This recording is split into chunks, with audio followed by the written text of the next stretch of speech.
Ilang beses ko na itong ibina-vlog, matagal na lumabas. O, tapusin ang ating video para malaman mo kung hindi mo pa napapanood, ulitin natin, idol.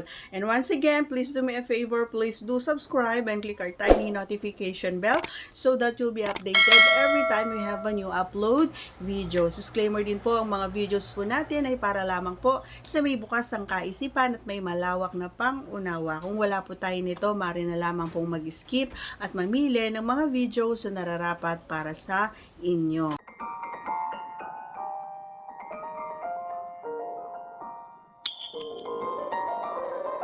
Alright.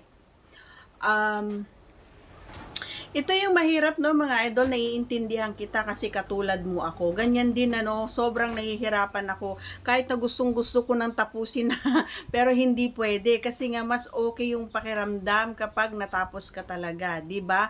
And alam nyo mga idol, bibihira lang yung mga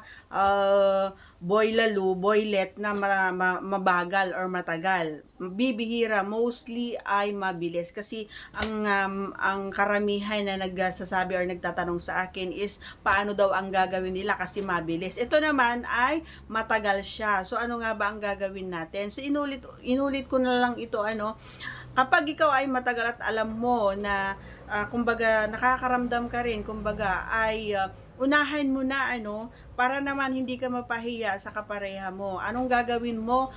Pumunta ka sa tahimik na lugar na ikaw lang mag-isa at maglaro ka. Laruin mo siya. Laruin mo hanggang ikaw ay matapos. Matapos. Ayan.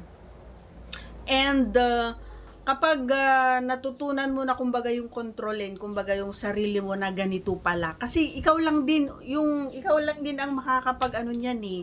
Ikaw lang din ang resolve diyan sa nangyayari sa iyo, idol. Kasi nga kapag naiisip mo lang kasi yung sarili mo, ay may mga pagkakataon na matagal ka talaga, or kapag iniisip mo na ang tagal ko kasi, ano kaya ang dapat, hindi ganon, idol. Ang dapat isipin mo kapag naandyan ka na at alam mo sa sarili mo na ganon ka katagal, ay enjoy mo, kumbaga mo yung pagaanin mo yung pakiramdam mo. Kailangan na isipin mo yung alam mo na makakapagpadali, or alam mo yung yun na lang mapapasaya mo yung kapareha mo, no?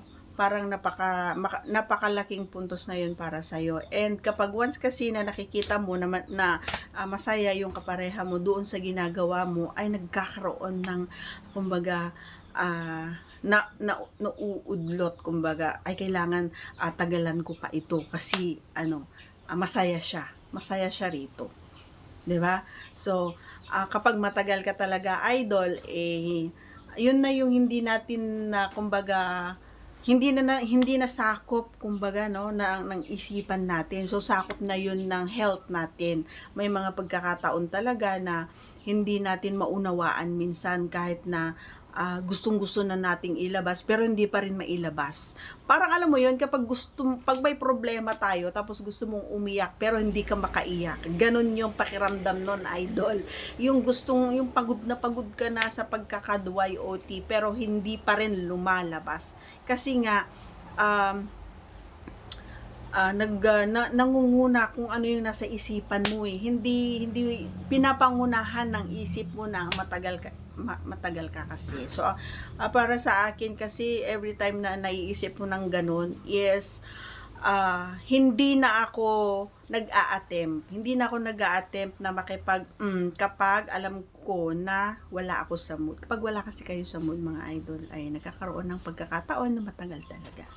Okay? So kailangan kapag ganun ay handa kayo, ready kayo, and dapat marami kayong baon.